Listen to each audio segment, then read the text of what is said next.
Why are we focusing on organizational sustainability through partnership? Why is the focus on that for this morning? And so I want to share with you a little bit about our practitioner council. We do have a practitioner council that we engage with and ask them questions about how the field is going and what are some of their biggest and largest concerns. And so when we ask the question, if you could name your top 2 challenges in residency implementation, what would they be? And of course, sustainability was very high on that list in capital letters. But when we kind of dialed in further, there were a lot of instances of partnership coming up. So partnership and keeping leadership committed and informed, coherent partnership, co-developing a shared vision when IHE partnership has different ideas, IEA and IHE and LEA partnership. And so with the consistent kind of like issue, opportunity for area of growth for partnership, we kind of looked into that deeper. And we thought we would focus on it as it pertains to this idea of sustainability for this specific power up. And so for this morning, we're going to be sharing a residency sustainability framework. And before we do that, I want to contextualizing it by kind of suggesting or offering a shift in mindset, right? We've had the privilege and kind of the blessing of having CTC funding for the last several years that have really catapulted and leveraged the residency model. And now we're moving into a time where that funding is less secure. And so in order to do that, we have to do things a little bit differently. We have to think outside the box. We have to begin to think about our residency programs and the model for residency work in different ways. And that's going to take a mindset shift. And so before we get into the framework, I want to offer 2 different mindset shifts, and we're going to be diving in more specifically into these 2 areas as we move through the presentation. But initially, this mindset shift around financial self-reliance, right?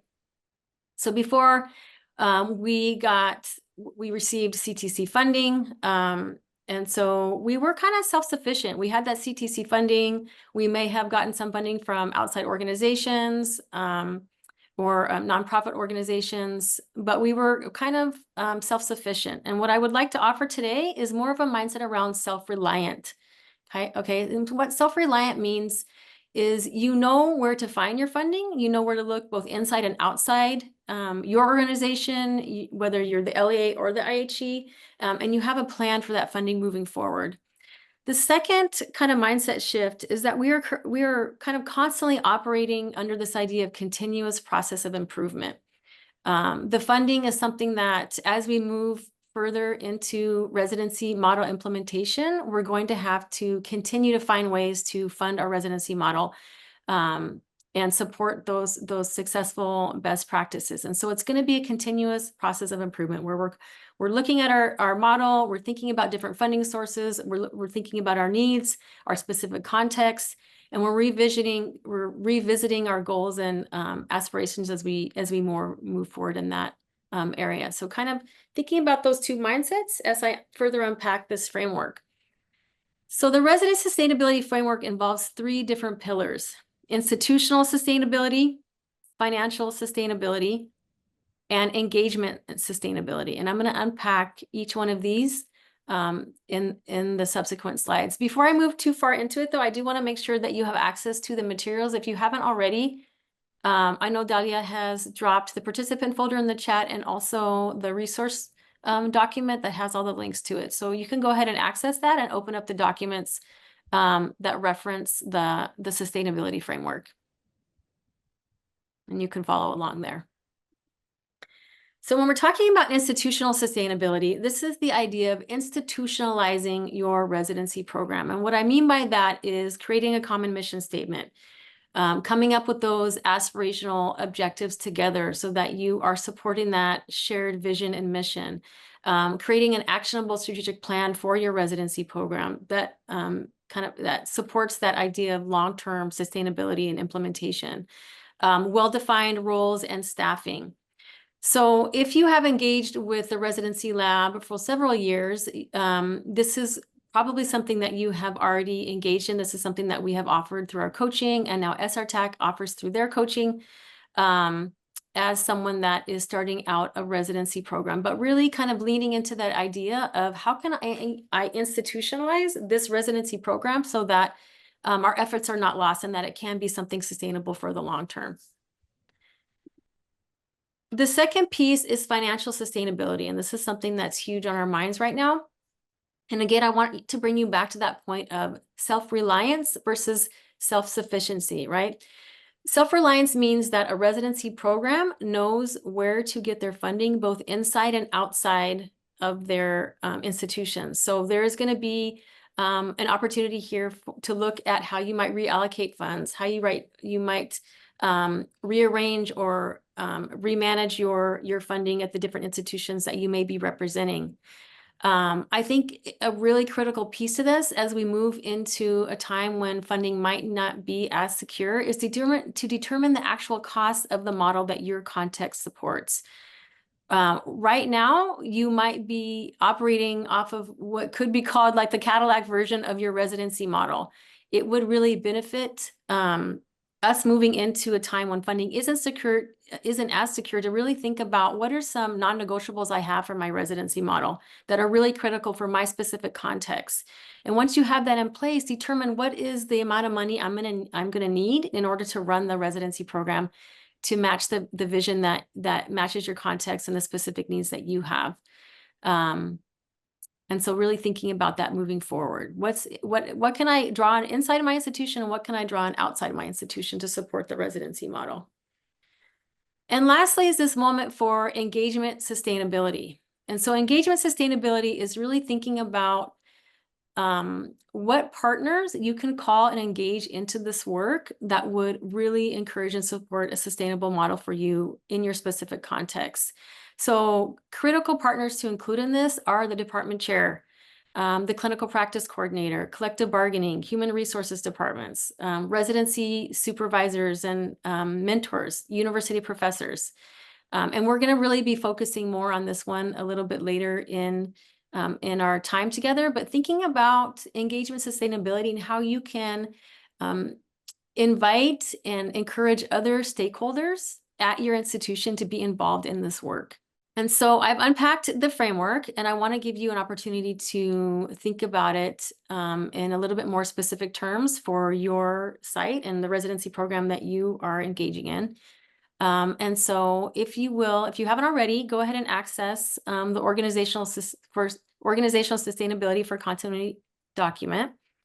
And on that the first page outlines the information that I've just presented, but the second page gives you an opportunity to kind of rate yourselves where you stand in terms of these pillars and qualifiers for a sustainable residency program. So we have institutional sustainability, financial sustainability, and engagement sustainability. I want to give you a couple minutes to take some notes and either on the document itself or just thinking about where you stand in terms of those three pillars. And then we'll get into groups and really think about the questions and some next steps in regards to where you may fall on that continuum. And I'll give you a few minutes to do that. Welcome back, everyone. I see some smiling faces, so that's always good. I want to take a moment before we move on to our next topic to give you all a chance to share out some of the things that you might have talked about. How did you use the organizational framework? Did you have any aha moments? And you can go ahead and unmute. I have a question. I think I'm anomaly. I don't know how many counselor people we got on here. I know Almeida's in this. He's counselor capacity. Like so my little team was talking about the implementation grant. Basically, they've been getting funding for residents for multiple cohorts, but it's going to end at the fourth cohort. Is that the same for counselors, or is there, do they just get do we just get the 1 year implementation grant up to 40,000 per resident, and then after that it's on our own to find that 40,000 per resident? It's the 4 years. It's the 4 years. But Chris, help me understand, Chris, because I think you're applying for a capacity grant, I thought. I'm in capacity right now. You're in I have a capacity right now and capacity you're applying for program. the Yeah. implementation. Okay. So yes, you would get the 4 years of implementation. Okay. Yeah. Any other questions, insights, or concerns, things that were shared during your session that could be shared for the betterment of our whole group? I don't mind quickly going. My name is Fallon Ferris, and I oversee the residency program for Modesto City Schools up north. I was in a group with Marissa and Peter, and both I think were from nonprofit entities. So it was nice to hear that middleman side of being able to connect the LEA and the IHE and how critical that was kind of our conversation was around the financial sustainability side and how critical it is to have both private and public donors to be able to make this program sustainable long term. And so it just got me thinking more about the private donor side and how to really tap into our local community and find some donors that are passionate about the education sector. And even maybe, I know Peter was saying with his group, they were able to enhance the stipend through that opportunity to really just help. And then they had wraparound services for the individuals in their residency program, which I think was amazing, centered on mental health, affordable housing, and the stipend. So really finding creative ways to tap into that. So great conversation that really got me thinking futuristically about how we can make this sustainable. Wonderful. I'm glad that you had that experience. Yes, it really is. I think first and foremost, deciding that you want to continue the residency work and that you're dedicated to it. And once you have a group of people that share that same dedication, it's just the next step is figuring out how to make it happen. And again, that's going to be funding sources inside and outside of your institution and really thinking creatively about how to make that work. That was a wonderful insight and sharing. Anyone else?